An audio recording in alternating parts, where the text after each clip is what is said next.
Alright, let's get into it. The final video of this Ascendant series after damn near 2 years, about a year and a half of me starting this shit. Pisces Ascendant. Now, also, just a heads up and disclosure and warning, if this goddamn phone rings, I'm fucking answering it during this video, and I may or may not, I probably will not even cut it out. I'm expecting fucking overtime. So you will see me, yes, whatever. I don't care. Now, Pisces Ascendant. So, with Pisces Ascendant, the theme is that they want to escape to some place that isn't real or hasn't manifested into the physical world yet. Their search for what they don't know could lead them to explore and consume things to the extreme so that they can get lost and experience something they haven't experienced before.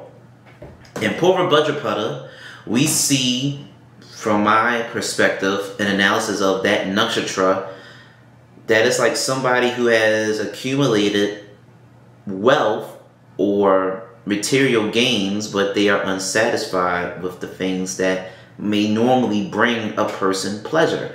The things that normally bring a person pleasure, it doesn't satisfy them. They want more, and in their search of filling up that void, it can take them to extremes. And because they want to feel something that they haven't felt. The material world, the sex, the money, whatever. It's cool. It brings them comfort, but they're craving something more. These are like the motherfuckers that might want to skydive or do stunts, crazy near-death things. They want to do something extreme so that they can feel something. This extremity could also lead them to like drugs and alcohol, which is why I guess in tropical astrology, even though this is a Vedic sidereal video, but in tropical astrology, you know, they give Neptune to Pisces. And, you know, you think of Neptune and Pisces, you automatically, naturally think of, like, intoxications. But when you break down the nakshatras of Pisces, you see where this theme of intoxication, where it comes from. They want to escape. They're trying to escape. They're unsatisfied. They're unhappy. They want to feel something that they are unable to feel. They can't describe to you what they want, but they are just going to keep exploring and bouncing around all over the place till they find that. This could be like, you know, a side of Pisces or whatever. They can like make serial killers. Let's go to the extreme or whatever. I don't fucking know. And make sure what else I have in my notes. That in Uttara Bhadrapada, it's like an underwater serpent. Snakes can, the deity, I hear Bhutnya, whatever. I probably butchered up the name, but that deity is like an underwater serpent. And snakes, some of them, whatever, can actually hold their breath underwater for long periods of time. But they got to come back up to the surface and breathe. So let's say that the water is like somebody diving into spirituality, the occult mysticism, trying to be a recluse from the world. But they can't stay a recluse. They got to come back to the world and be amongst the people. So it's like in Purva Bhadrapada, the person might have a hard time trying to find that moksha, trying to find that rest, trying to find that escape. It's like they trying to open a door that is closed, that's locked, a door that everybody else can get through except them. And in their frustration or whatever, them trying to open a door that everybody else can get through except them, they'll do some extreme crazy things. It's like being locked in a room and the room is flooding, or the room is on fire, or on the other side of that door, somebody close to you is being murdered, and you're trying to do everything possibly in your power to get through this fucking door, to get to that other side. But no matter what the fuck you do, you struggle to get to that other side.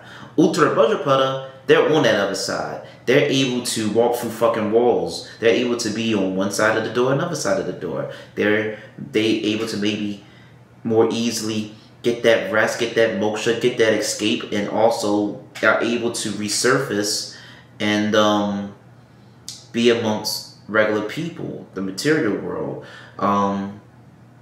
Maybe with the ultra Vajrapada people, in one sense, they're able to maybe vanish from the world, vanish from society, learn some spiritual occult knowledge and stuff, get some enlightenment, and then come back and give this knowledge back to the people.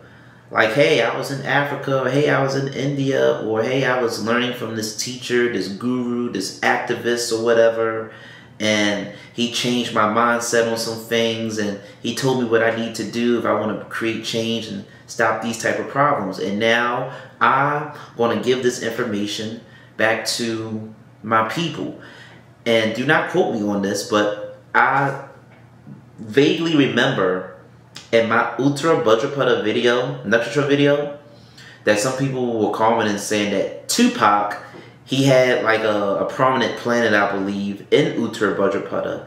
And you seen that dynamic of him being like this hood or tough, you know, thug or whatever type of labels you want to give him, type of person. But also, up underneath all that cursing and aggression and toughness, there was somebody who was also really aware and really smart and conscious and stuff. So you see that dichotomy, which perfectly describes why the Nakshatra Uttara Bhadrapada is known as the warrior star.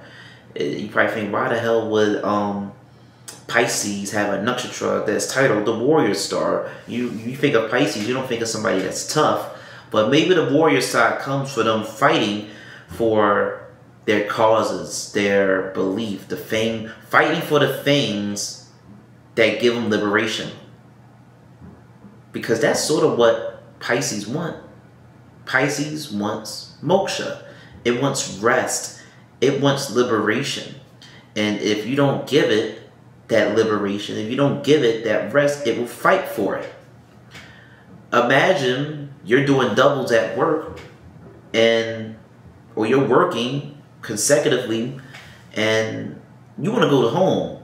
You want to go to sleep, but the boss, someone over top of you, tell you can't go home, or you can't go home, and you got to do this, you got to do that, and it's pissing you off because it's like, bro, I want to go and sleep. If you don't get the fuck out of my face, I will just blow up and kill everybody. That could probably be one extreme side of Pisces. What else I have to say about the Uttara Bhadrapada side of Pisces? You know, the yoni animal for that is the female cow.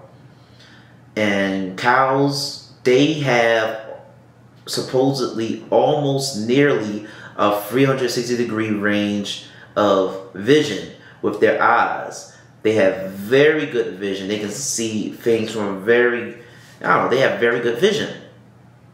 So that just tells us right there that the Uttara Bhadrapada side of Pisces, these people, they can perceive things more than the average person. Cows also apparently have a stomach, but it's one stomach with chambers in it. And it allows them to just consume or eat and digest things. Cows also are known to sometimes regurgitate their food and chew it so that they can further break it down even more. So we see that by breaking those things down about the cow, that in Uttara Bhadrapada side of Pisces, these people are more aware of things, and they are capable of just digesting things, just absorbing and digesting and processing and perceiving a lot of things that others may not be able to.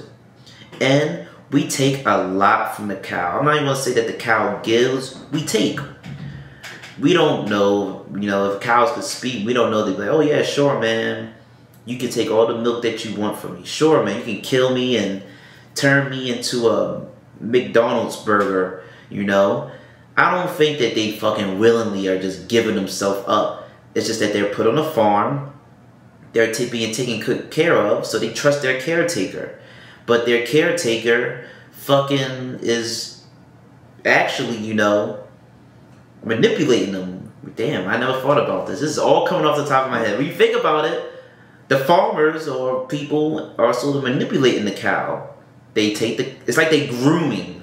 You know how, in our fucked up world, a super older guy might go after a young woman and groom her because she is more manipulative. She's more easy to manipulate and control and make an impression on versus somebody around his age. It's like the same thing with animals or with a cow. You take them, you put them on a farm, you feed them, you give them shelter, you take care of them, and in return, you take their milk. In return, you kill them and turn them into food and turn them into clothing. So the Pisces person, with me just thinking about that, they can also be susceptible to being very much so taken advantage of. They could be a bit, I guess, even though it sounds contradictory to what I just said about them being able to perceive things, they might be a little bit naive and gullible. They might believe that the people who they perceive are helping them have good intentions, but really, it's like they're setting you up. They're setting you up to, like a lamb to your slaughter. The Pisces individual, ascendant person, should be real careful to not get set up and taken advantage of, because they probably be more susceptible to that. They could just think, oh man, he doesn't mean no harm, and he's helping me with this, he's helping me with that, but in return, this motherfucker wants your social security number. He wants something huge in return. It's like a loan shark. You give in a little bit of you think that, someone taking care of you, they give in a little bit of their energy to you. It's no big deal. They have good intentions, but in return, they could ask for a huge debt, something huge in return. It's almost like Selena, the singer, Bitty Bitty Bum Bum, that woman. If the movie is accurate, she had like a manager or some woman handling the money who she trusted, who she's employing. But really, the woman who was supposed to be helping her was really helping herself. She was taking money from Selena, and she ends up murdering her. So that is like a real type of theme, metaphorically, that Pisces people could probably go through, specifically in the Ultra Vajrapata side of Pisces, where you think that the person that's helping you has your best interest at heart, but really they're helping themselves. Almost like a Don King in boxing. They're supposed to be promoting your fights, helping you get money. They give you some money, but they get in a larger cut of the money. That's the best analogy. And then we go to Revati. Revati, the only animal associated with that is a female cow. And with female cows, as my notes say, because I took this from the internet, female elephants oversee herds of 5 or 6 animals. And elephants supposedly have a good memory, and I believe that the female elephants, they stay with the pack, the tribe, longer than the male elephants. So we see a theme in the Revati side of Pisces that through the female elephant, that yes, we see through Pisces with the female elephant and Revati, y'all could want to like guide and lead and advise multiple people, and when you look up Revati Nakshatra and the deity Pushan, if my memory serves right, because I didn't really refresh my memory on this nakshatra when I made this video, because it's not a nakshatra video, it's a Pisces video. But I believe he's supposed to be like basically like I forgot the name of the person that fucking guides the animals and shit for real. Guides the fucking cattle and all that good stuff. But that's what the fuck Pushan is. He's sort of like that person. And y'all gonna be in the comment section saying the name, it's this, Jordan, it's this. And I'm like, oh fuck, why couldn't I remember it? But yes, he's sort of like a guide of the animals, or I don't know. The nakshatra is also good for helping find lost items and lost things and shit. So yeah, we could just see, because I'm getting tongue tied and looking at things on looking at notes on my phone. Yes, y'all could be real good at motherfucking guiding and leading and advising people and giving them direction. Now, yes, I guess it's just fucking a cattle herder and shit for real. Whatever. Yeah, I can't find or think of anything else. I want to say that it's something else aside from a cattle herder, you know. Shepherd. There we go. Shepherd. Like the quote, the Lord is my shepherd. And motherfucking Ravity, y'all could be more so along the lines of a shepherd. A person who tends and rears sheep. Y'all could tend and rear lost fucking souls in Ravity Nakshatra. And also, as my notes point out, like I told you in Uttar Bhadrapada of how the cow chews up their food, spits it out, and chew it up again. That can be metaphorical to like a cow eating and spitting it up and digesting again. That could be like, you know, a lot of things. I know I said this for sure in my nakshatra videos, with the yoni animal being like a goat, because the goat yoni animals, goats, they also spit their food up and eat it again. We can see that maybe the Ravity person, because, well, not the Ravity person, just the cow. But you probably say this with Uttar Bhadrapada and Ravity. And the Uttar Bhadrapada side, they can bring shit up. They can easily bring shit up and throw it back in your face. They can chew on something, like, sit on some information, digest it, break it down, and bring some old shit back in your face. Or they just bring shit back up. They'll consume some information. They might not say nothing right away. They'll break it down and bring it back up. And then in Ravity, we see the elephant has a great memory.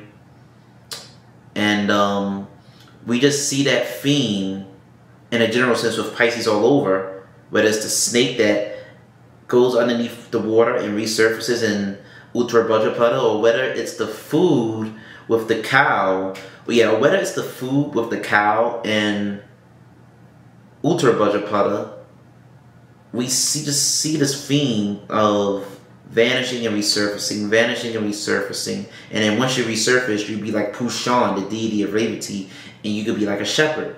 You can guide and lead people with the information that you have found and gathered. So Purva Bhadrapada, you're trying to open a door, you're trying to get to this enlightenment, but you struggle.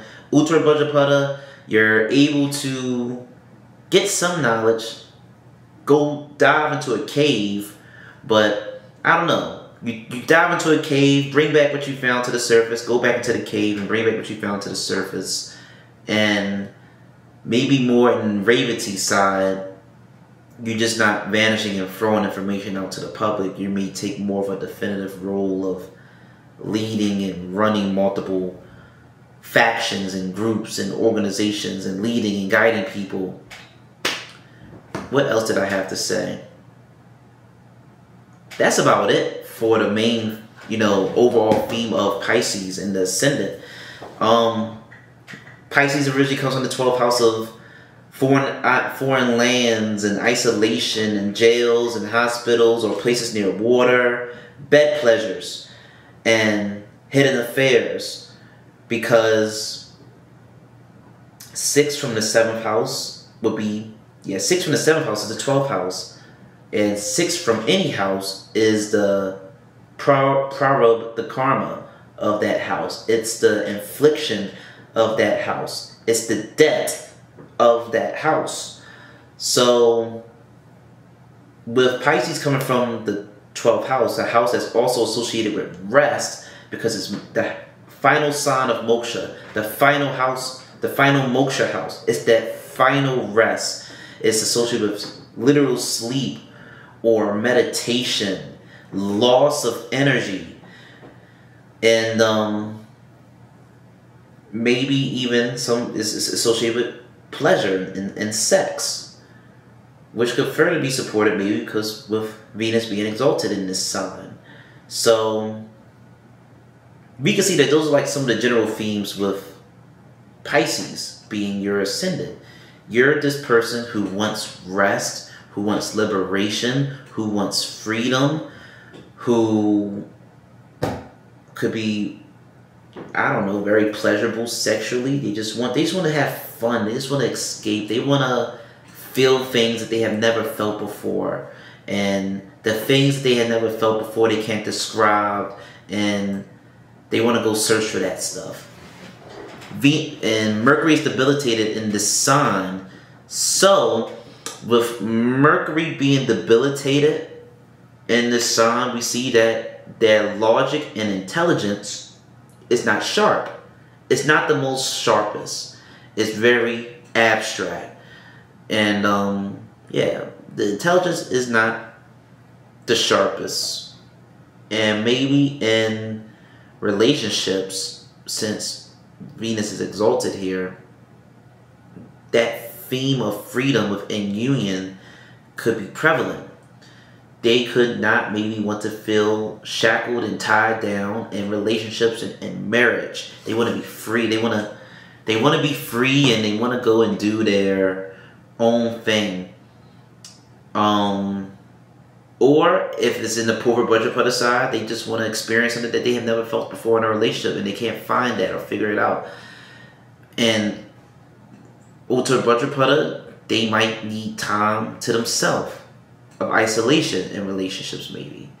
And in Revati, who knows? I can't come up with a good example off the top of my head in Revati. I would have to really sit and think. But yes. Y'all have to look at my Revati Nakshatra for that. So now, moving on, we're going to focus on the houses.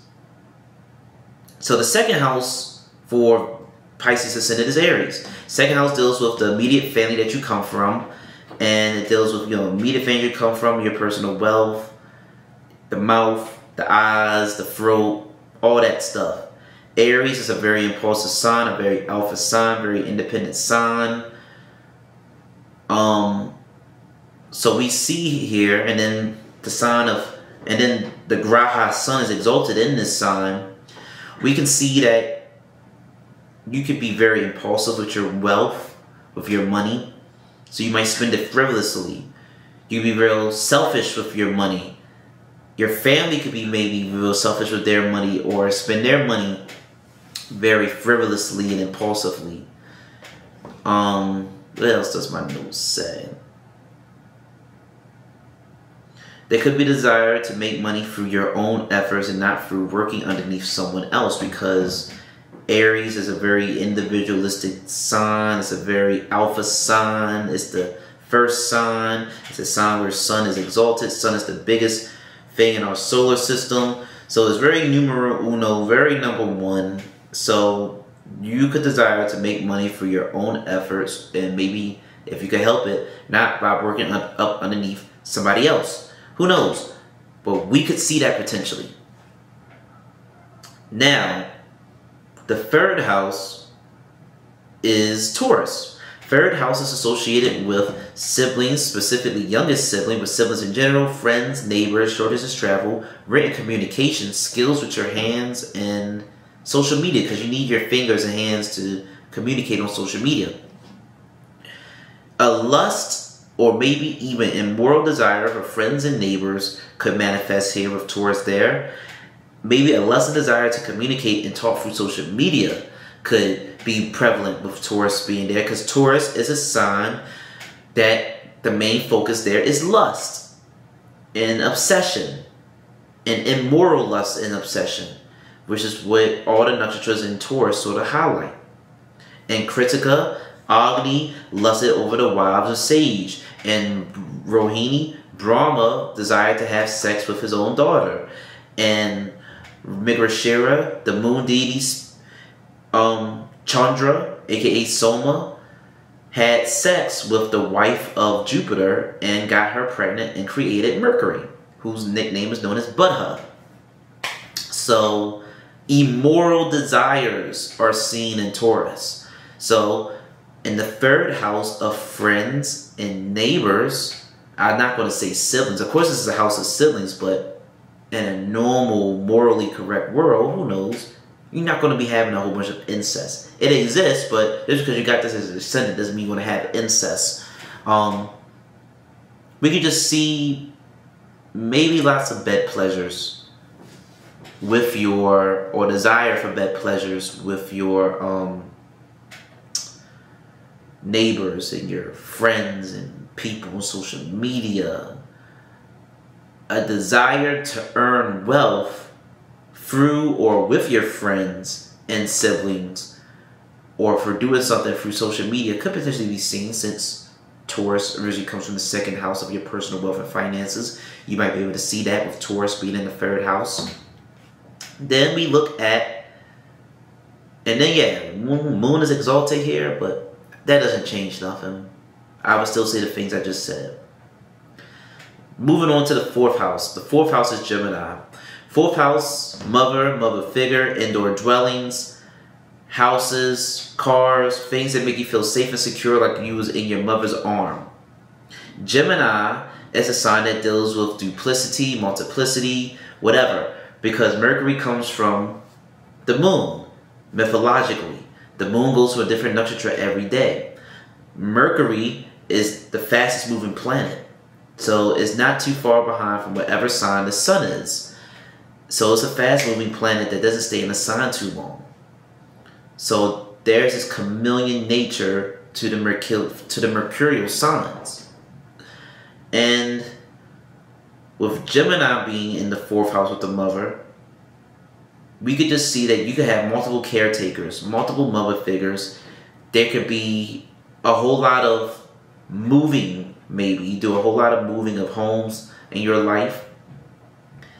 And there may just be an maybe odd relationship with the mother or mother figure.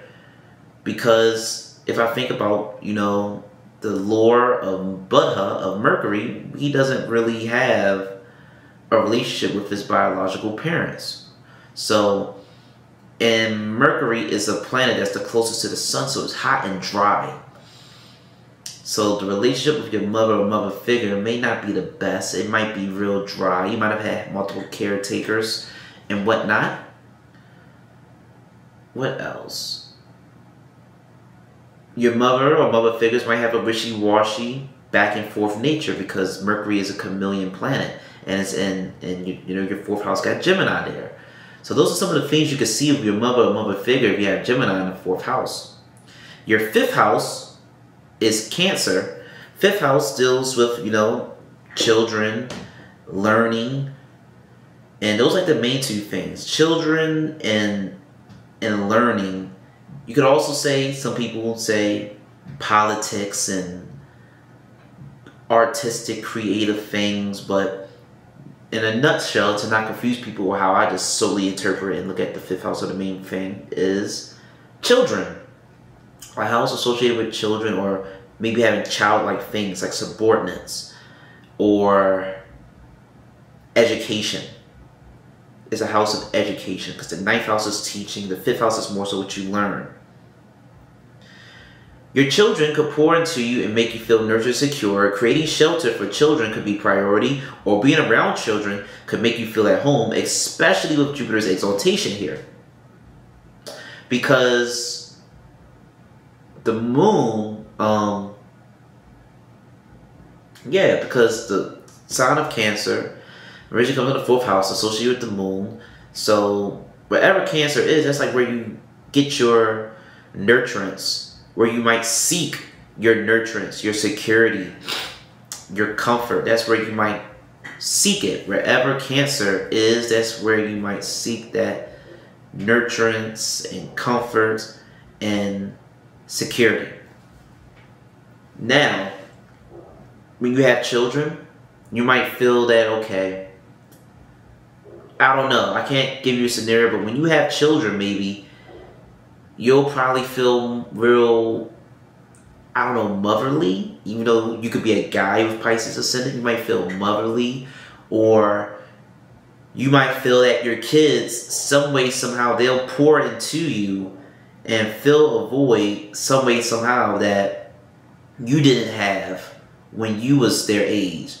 Or you might pour into them in ways that you wasn't poured into when you was their age, due to you maybe having erratic upbringing with multiple caretakers in some shape, form, or sense. But that desire to maybe want to nurture and have kids could be there. To nurture and provide and take care, and to take care of something, could be seen with Cancer in the 5th house for Pisces. You want to nurture something that's young and infantile, something that you created. You just want to take care of it. That's my interpretation of Cancer in this house. Then Jupiter being exalted in this sign, nurturing and taking care of your children or childlike things through information, through knowledge, through guidance. Yeah, that's what I gotta say for the 5th house in Cancer for Pisces ascendant. Then we go to the 6th house. The 6th house, you have the sign of Leo there. The 6th house is a house of debts and diseases, small pets and animals, and servitude, slaves, servants. That's what the 6th house is associated with. Sign of Leo deals with leadership or being in high positions of power or inheriting things and leaving things behind for the next generation, because that's what your ancestors and leaders and people who came before us did. We're standing on the shoulders of people who came before us when it comes to technology, when it comes to medicine, when it comes to food and all that stuff. Everything that we enjoy today is all the results of people who put in the work and existed before us. So naturally, you know, as time continues to go on until like the end of existence, things will always progress and get better in some way, shape, or form. Things will either progress in a negative sense or progress in a better sense. Like, for example, the most easiest low-hanging fruit of an example I can think of is racism. Racism or hatred for things. The problem might progress and get worse. Or, I don't know, something positive. Like people stopping to smoke or stop doing hard drugs. That might progress and get better, and people might stop doing that. Whether it's on a good end of the spectrum or the bad end of the spectrum, there will be some type of progression. There will be some type of growth as time goes on. We're standing on the shoulders of our forefathers. So the sign of Leo is also a sign of inheritance. And with the 6th house also being known as a house of Prarabdha, the karma, action that you must face or deal with in this lifetime, that debt that you must face with and deal with in this lifetime, I can easily jump to the conclusion that with Leo in the 6th house, you might inherit some health issues from your father side of the family. You could inherit some type of debt from your father or father figure. And there could just be some type of heavy karma from your dad and his health and his finances, or just with breaking generational traumas. Maybe more so, like I said, at the father side of family, that could be the case. That makes me think. I didn't say that for fucking Aquarius. I'm not sure if I said that for Aquarius ascendant, but if it was an Aquarius ascendant, you got Cancer in the 6th, so we could probably say the same thing. Heavy karma with mother, but Cancer, but Leo is more so of a sign of inheriting things, like I said. So you could inherit something from your father, likely more so negative, depending on how your chart looks. And with Leo being a sign of leaders and high positions of power, you could probably want to be a leading authority when it comes to things in regards to pets and animals and dealing with people's health, dealing with people's debts. You could want to be like a leading authority on those type of things. So, like I said, with the 6th house being a house associated with small pets and animals, and then I told you that, you know, the ascendant of Pisces in general, especially in the Ravity side, is associated with animals and shepherding things. We could really see that with Leo in the 6th house.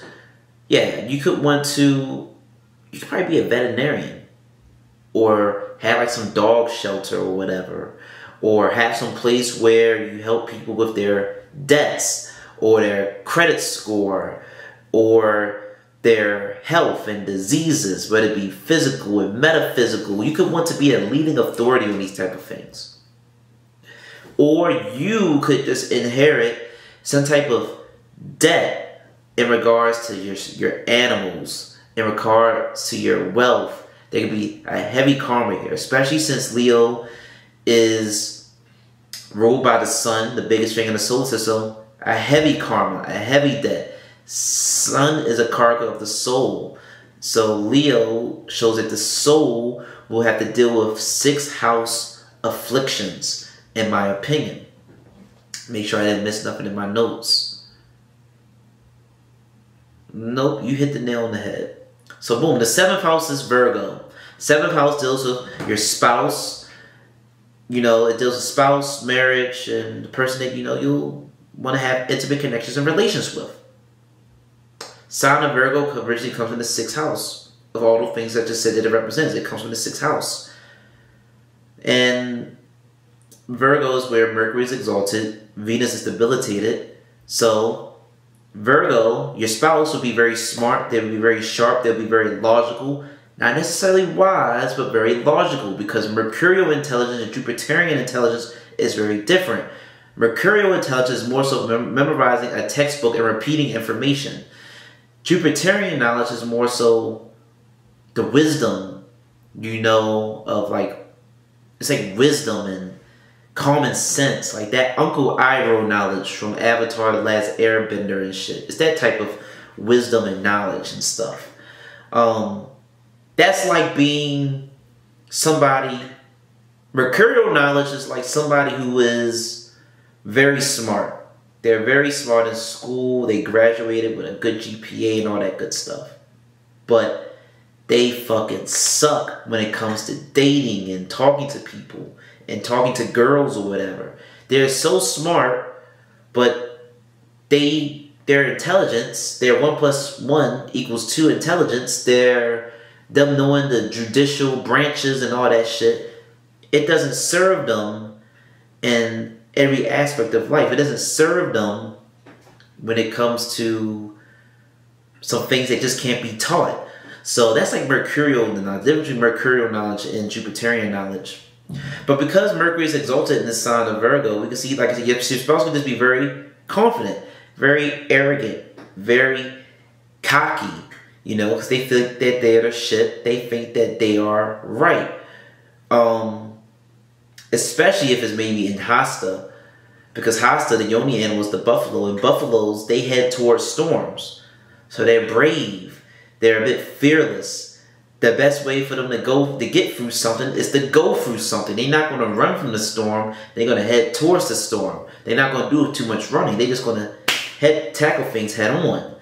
So there's that competitive or hard-headedness side of Virgo and Hasta, but let's see, what did my notes say? Yes, your partner can be very critiquing and caught up and focused on details, and at the same time move fast-paced. They can be caught up in details because Virgo comes from the 6th house. The 6th house is associated with the intestines. The intestines, it breaks down your food. So Virgo, your partner can get really caught up in details and minute things. They can walk fast, talk fast, think fast, because Mercury is the fastest moving planet. And they could also be a theme of your partner battling debts or health issues more so than others. But that very degrees depends on your chart in a whole. Or because, you know, it comes from that 6th house of debts and diseases. So your partner's focus and focal point in their life or prominent themes will be of the 6th house. It will be of debts and diseases and animals. So your partner could be focused and prioritized on taking care of and staying on top of those type of things. And then moving on to the 8th house. The 8th house is Libra. The 8th house is Libra. And the 8th house deals with sex, death. The 8th house deals with sex. The 8th house deals with death. It deals with the,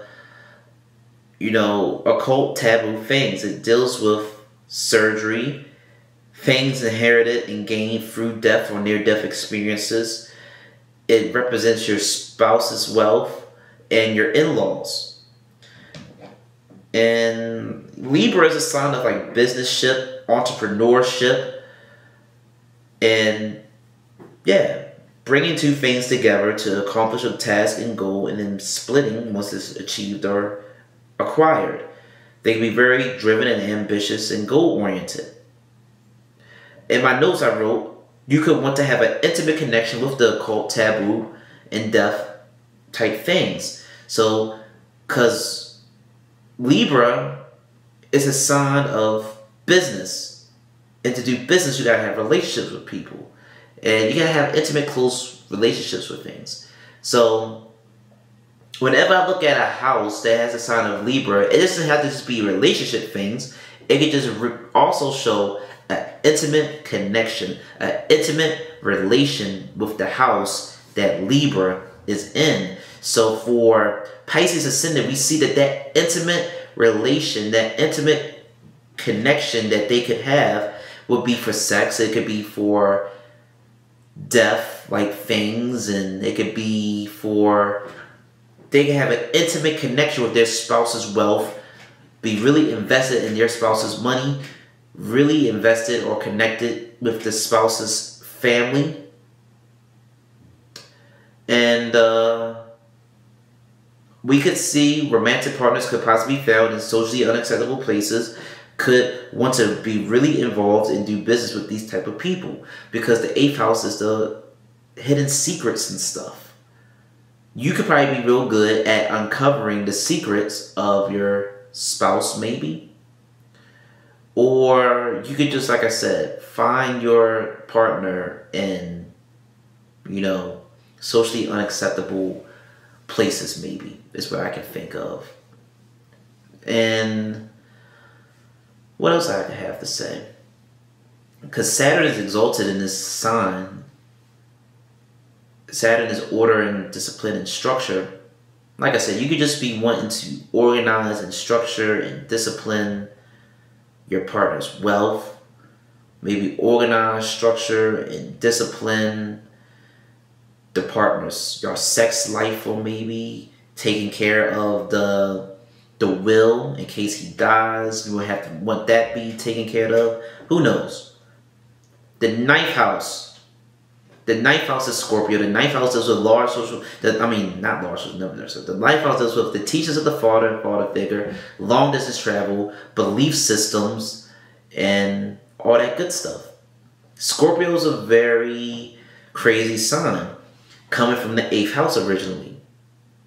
We could see, and this is where Moon is debilitated, Scorpio the opposite of Taurus. Scorpio is also lustful and obsessive like Taurus, but is also more of an anxiety and paranoia and fear associated with Scorpio.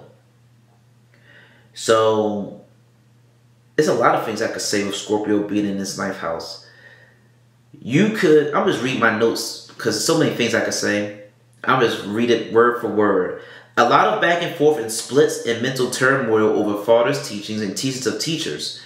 You could feel very lost and confused when it comes to what to believe. This paranoia and back and forth could make you a learned scholar, as you'd possibly have an obsession with wanting to find the answer despite it bringing you stress. Looking for the right guidance could be hard for whatever reason, because when you break down all the nakshatras of Scorpio, oh man, there's so many things that I could say with it landing up in the 9th house. 2 out of 3 of the nakshatras in Scorpio are associated with Indra, and Indra didn't have a good relationship with his teacher, his guru, Brihaspati, the personification of Jupiter. He didn't have a good connection and relationship with him. So with Scorpio being placed directly in the house of the teacher, of the guru, we could just see that you could have a hard time finding teachers and finding the right guidance and having faith and trusting and believing it. You might be skeptical or turn away from the things that your father or father figure might have tried to instill in you at a young age. Yes, and then it's a sign that's ruled by Mars and Ketu, two splitting grahas, two splitting planets. Yes, Ketu deals with the past. Ketu deals with microscopic things. It deals with research, digging things up, penetrating things. Mars is a very penetrative planet. So we see splits with religion, splits in dogmatic ways of thinking and believing. And in your search of trying to find what to believe in, it makes you potentially very smart and a well-learned person because you didn't research and dig and explored everything. And your search to find something, you then became very versed. It's like a person who, it's like I said, it's like a Pisces person trying to get this high, trying to get this feeling, and they try all these drugs in order to get them that high that they want. And they might not have found that drug yet that gives them what they want, but because they didn't try all these drugs, they can tell you about it. Yo, this is a good drug. You going from this, you feeling this way, yo, take this drug. This is a good drug. So, I don't know. Yes, they could just have a hard time finding that direction, that guidance, what to believe in, and be dogmatic, and have a hard time trying to be dogmatic about it. Moving on to the 10th house. The 10th house is associated with your career, essentially. You have Sagittarius here. And Sagittarius originally comes in the 9th house. Sagittarius being ruled by Jupiter, the teacher, the guru. And I remember in my Sagittarius ascendant video, I said that the Sagittarius people, they want to profess their knowledge. They need to speak to people. They feel like they have to speak to people. Like you have to give a message to people and shit for real. They want to be a leading authority figure when it comes to teaching and saying something.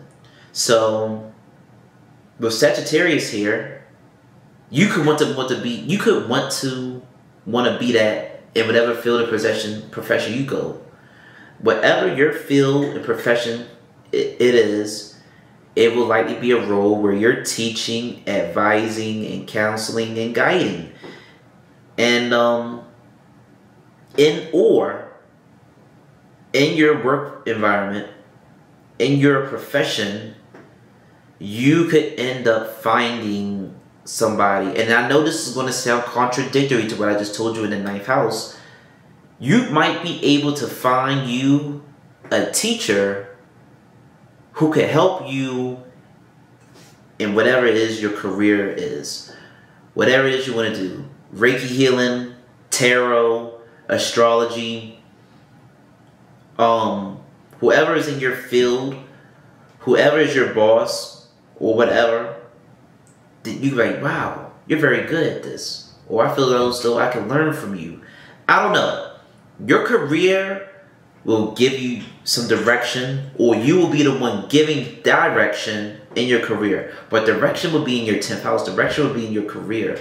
You'll be given the direction, or you'll be receiving direction that you're looking for and will need. Anyway, I can't think of anything else, but yes, that's all I had to say for the 10th house. Now, the 11th house is large social network circles, organizations, and gains. The eldest sibling. And since 6 from the 6 is... No, let me make sure. 1, 2, 6 from the 6 is the 11th house. So if the 6th house is small pets and animals, the 11th house is large pets and animals, large things and stuff. And the sign of Capricorn is sitting there. And I said before, sign of Capricorn associated with conquerors and conquering things. Putting like your flag or your stamp on something, dominating that thing. being important in that area of your life. We could say your eldest sibling could be somebody, if you have one, who is very dominating and imposing and a central important figure in your life. Your network circle could be composed of people who are in powerful positions and dominating positions in their life. And we might be able to see your network circle could just be full of disciplined, orderly, structured people, because Capricorn is ruled by Saturn, who represents those things and qualities. And Jupiter is debilitated here, but that's just because the Jupiterian knowledge is more so practical, it's more so logical, it's more so geared and used towards achieving gains in a capitalistic, materialistic world. And what's exalted here? Mars is exalted in Capricorn. That warrior, that penetrating, that spear. Your network circle and group of people around you could just be in powerful positions of power and be full of older, disciplined, structured people. Or since Saturn is karma, they could be heavy karma with having to deal with or servicing or having dominion over large animals or large groups of people. You could have heavy karma with needing to deal with people in large groups who are in powerful positions of power and stuff like that. And yeah, now we move into the final house. Moving through this very quickly. The final house. The final house is the 12th house, where you have Aquarius sitting there. 12th house is foreign lands, isolation, hospitals, jails, maybe places near water, bed rests, meditation, and yeah, stuff like that. Places outside your country, places away from the state that you was born in. And we have the sign of Aquarius here. Aquarius, ruled by Saturn, co-ruled by Rahu. So you see the dichotomy of order and structure and spontaneous. We could see that you could take gambles in places outside of your country and outside of your state. And because the 12th house is 6 places from your spouse, the 7th house, you could maybe gamble and risk losing financial wealth or gains potentially due to involvement of somehow your spouse. So let's say you get married. We don't know how this could unfold, but we know that 6 from the 7th is the 12th, and the 12th house is a house of laws. And if you look at my Aquarius in the video, I explain why Aquarius people can be associated with gambling and spontaneous things and that competitive nature. Some way, somehow, due to the involvement of your spouses and partners, you could take gambles in 12th house areas of your life, which is in foreign places and things and outside your state and country. You could want to take gambles and risks, maybe even financially. For better or worse, you could just take gambles and risks due to some type of influence and involvement of your partner. Since Aquarius originally comes from the 11th house of large animals, we could see that behind closed doors, you maybe want to have, like I said, a farm in like a foreign land in another country, in another state. You could just want to organize, rule, control, structure, galvanize a group of people or things that is set up somewhere away from, you know, where you live or whatever, somewhere far away or whatever. You could want to establish dominion somewhere offshore, somewhere far away, somewhere behind the scenes. And that's your moksha. I don't know. Servicing people far and wide is your rest, is your liberation, is your freedom. Taking care of animals or large groups of people and things for a cause, like donating to like some shelter, some center, some whatever that will service many people for whatever cause that you believe in, that could be something that brings you relief. What else do I have in my notes? Yeah, that's essentially all that I have in my notes. So this is almost an hour video, but I don't have much more to say for Pisces ascendant. I feel as though y'all get just about the gist of what to expect if you have Pisces ascendant. As I said before, you know, mutable ascendants, they will naturally have that difficult karma in their relationship. With Virgo being in the 7th, we have a little bit of that 6th house energy into the 7th house. Mercury is the fastest moving planet. Mercury is also the closest planet to the sun, so therefore it's hot and dry, and wherever Virgo and Gemini could be at in your chart, there could be some dryness there, a subtle affliction. You might not see it, you might not think that with with Gemini, but 8 places from the 8th house is the 3rd house. The 3rd house is a sign, it's a karaka of death. If you was to be predicting that type of crazy shit or type of endings, you would sort of look at the 3rd house also. 3rd house associated with surgery. People can die on you know, the surgery, the operational table. So yeah, people can die on the operational table. So what do I have to say? I don't know.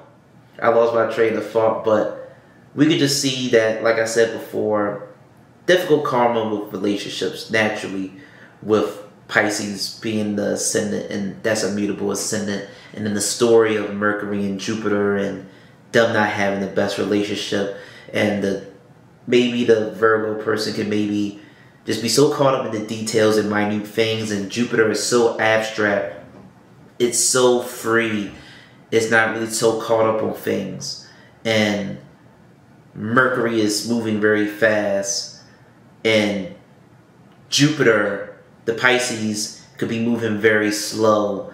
So there's that fire and ice dynamic between that 1-7 axis of the ascendant. But I'm done. I'm done rambling.